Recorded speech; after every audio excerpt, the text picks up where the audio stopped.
جی شیخ عثمان ابن فاروق کو تمغہ جرت ملنا چاہیے۔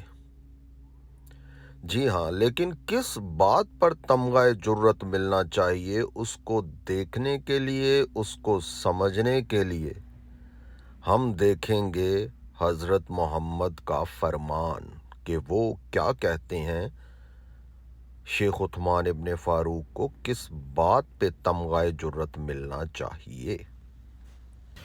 جی حضرت محمد نے جامع ترمذی کی اس حدیث کے مطابق شیخ عثمان ابن فاروق کو 4 تمغے دیے ہیں، اور وہ 4 تمغے کون سے ہیں؟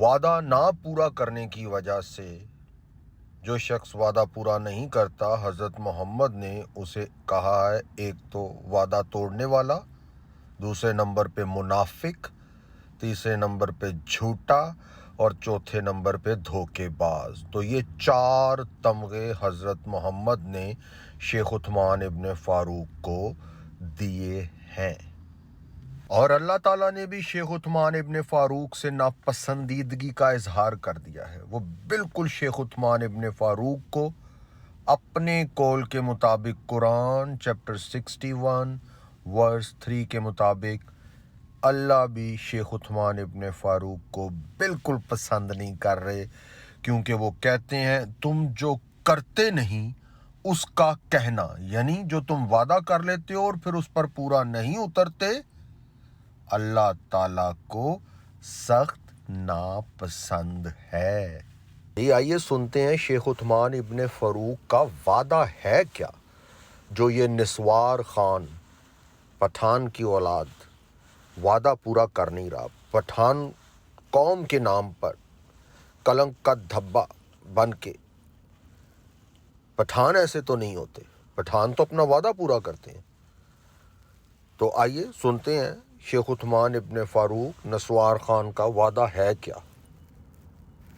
So this is not man-made. This is the words of Allah. Find me one error in this, I'll leave Islam. How's that? Challenge.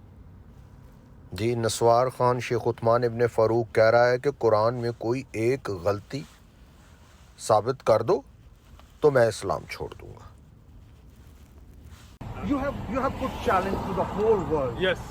Whether there is error in Quran Sure. or not. Sure. And if there is error, you are going to leave Islam. Excellent. Okay. So I want پر قرآن 3:146 عربی میں لکھ دیں، اس کی translation لکھ دیں، حفظ میں سے اور ورش میں سے۔ ٹھیک ہے۔ اگر اس میں مسٹیک ہوئی، ایرر ہوا، کانٹرڈکشن ہوئی تو آپ اسلام چھوڑ دیں گے۔ مسٹیک ہوئی، ایرر ہوا، کانٹرڈکشن، مسٹیک ہوئی، ایرر ہوا، کانٹرڈکشن، مسٹیک ہوئی، ایرر ہوا، کانٹرڈکشن، مسٹیک ہوئی، ایرر ہوا، کانٹرڈکشن، مسٹیک ہوئی، ایرر ہوا، کانٹرڈکشن۔ نبی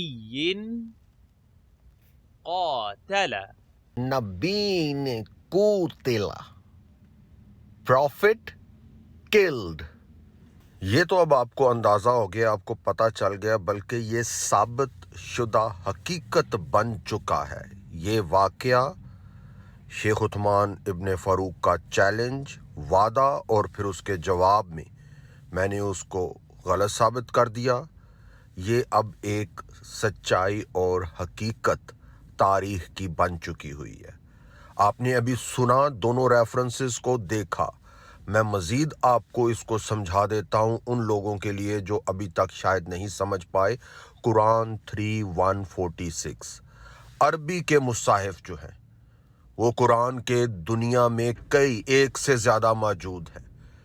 ایک باروایت حفظ ہے جو انڈیا پاکستان میں زیادہ پڑھا جاتا ہے، اور باروایت ورش دنیا کے اور ممالک میں پڑھا جاتا ہے۔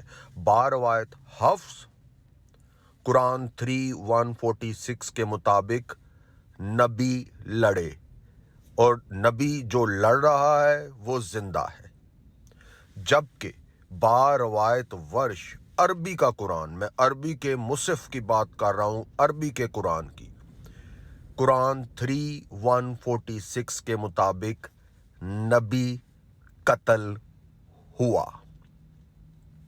تو جو نبی قتل ہو چکا ہوا ہے وہ مردہ حالت میں ہے، اور جو نبی لڑ رہا ہے وہ زندہ ہے۔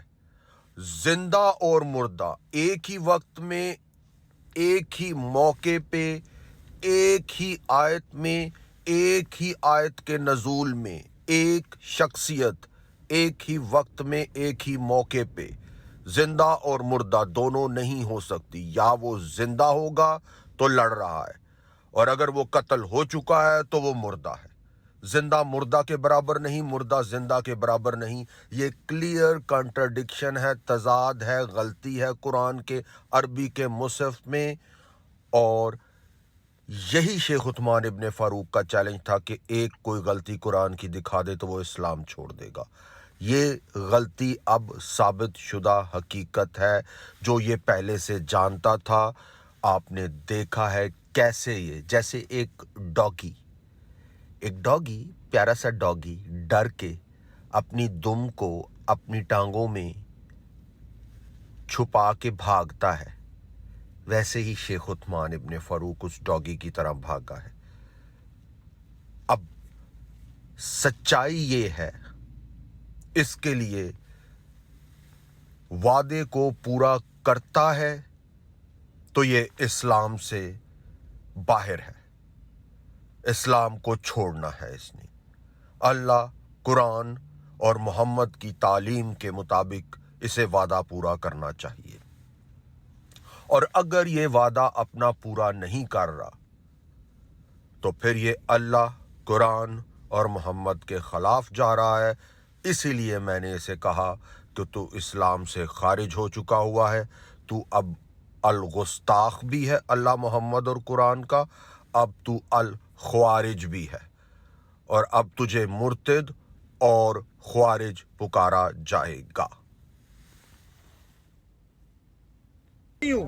आपने लगता है आज नस्वार की फक्की नहीं सुबह खाई। अगर आपने नस्वार की फक्की खाई होती, आप चैलेंज में हार गए हैं, आप इस्लाम से खारिज हैं। आपको आज के बाद मुर्तिद और ख्वारिज पुकारा जाएगा, क्योंकि आप इस्लाम से खारिज हो चुके हुए हैं। आप कुरान पूरा क्या, एक सूरत पूरी क्या, एक आप आयत नहीं लिख सके, आप इस्लाम से खारिज हैं।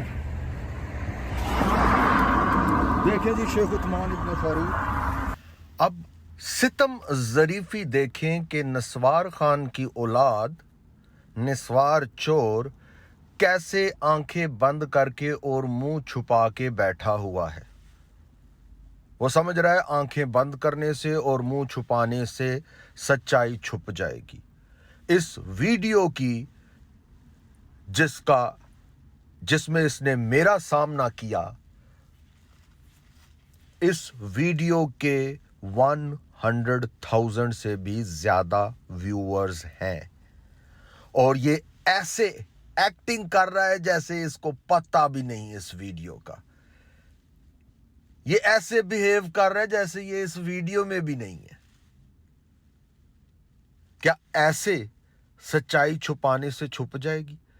क्या ऐसे वादा खिलाफी करने से वादा खत्म हो जाएगा? क्या ऐसे वादे से भागने से क्या ये बच जाएगा? मुसलमान क्या इसके बारे में सोचेंगे? मैंने हजरत मोहम्मद का फरमान तो बता दिया कि ये मुनाफिक है, झूठा है, धोखेबाज है, वादा खिलाफ है। अल्लाह ने भी अपनी नापसंदीदगी का इजहार कर दिया शेख उस्मान इब्ने फारूक के लिए कुरान 61:3 में। अब मेरा मुसलमानों से सवाल है कि इस वीडियो के इतने ज्यादा व्यूअर्स हैं, इस पे ये क्यों बात नहीं कर रहा, क्यों अपना वादा पूरा नहीं कर रहा?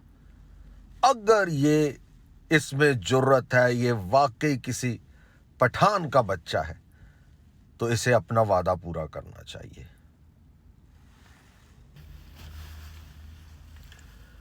मैं इन चैनल्स का शुक्रगुजार हूं यूट्यूब पर, जिन चैनल्स की मदद से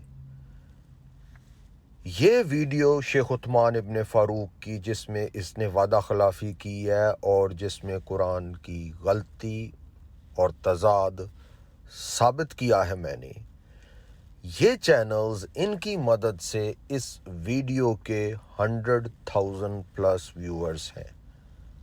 शुक्रगुजार हूँ एडम सीकर का, सैम शमाउन का, क्रिश्चियन प्रिंस का, सोमाली क्रिश्चियन टीवी, एक्स मुस्लिम का, मलेशियन प्रॉफिट का, और ये इंडोनेशियन चैनल है पिल पाहित। इसने इसी वीडियो की ट्रांसलेशन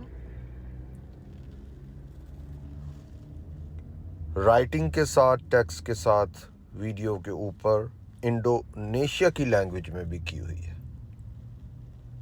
तो इन सब चैनल्स पर इस वीडियो के 100,000 प्लस व्यूअर्स हैं, जबकि शेख उस्मान इब्न फारूक, उसकी आप जुर्रत का अंदाज़ा लगा लें क्या है। वो सिर्फ एक अपने आप को साबित कर रहा है कि वो एक गीदड़ से ज़्यादा कुछ भी नहीं। अगर वो वाकई बहादुर है, अगर उसमें वाकई जुर्रत है, तो उसे अपना वादा पूरा करना चाहिए। दावत हक का वक्त आ गया है। मैं आपको उस कलमे और कलाम के बारे में बताना चाहता हूँ, वो कलाम जो मुजस्सिम हुआ और फजल और सच्चाई से मामूर होकर हमारे दरमियान रहा, और हमने उसका ऐसा जलाल देखा जैसा बाप के इकलौते का जलाल। आज मैं आपको उस कलमे कलाम की दावत देना चाहता हूँ जो ला तब्दील है, जो लाजवाल है, और उस कलाम के मुजस्सिम होने का एक बड़ा मकसद था, उसकी मौत और फिर उसका जी उठना, ताकि हम हमेशा की मौत से बच सकें और हमेशा की ज़िंदगी में दाखिल हो सकें। यही खुदा का आपकी मखलसी और निजात के लिए उसका मंसूबा है। तो इस कलमे पर ईमान ले आएं। ये कलमा नूर है, ये कलमा हकीकी है, ये कलमा ला तब्दील है, ये कलमा ला जवाल है, ये कलमा हकीकी, ये कलमा शख्सी है। ये एक शख्सियत है। कुरान और बाइबल मुकद्दस के मुताबिक कलमा एक शख्सियत का नाम है। इस पर ईमान ले आएं, क्योंकि ये ला तब्दील है, ये ला जवाल है, ये आपको हमेशा की ज़िंदगी देने पर ये कलमा कादरे मुतलक है। यही आपका खालिक है ये कलमा। इस कलमे पर ईमान ले आएं और हमेशा की ज़िंदगी के वारिस बन जाएं। उसके लिए खुदावंद आपको बरकत दे।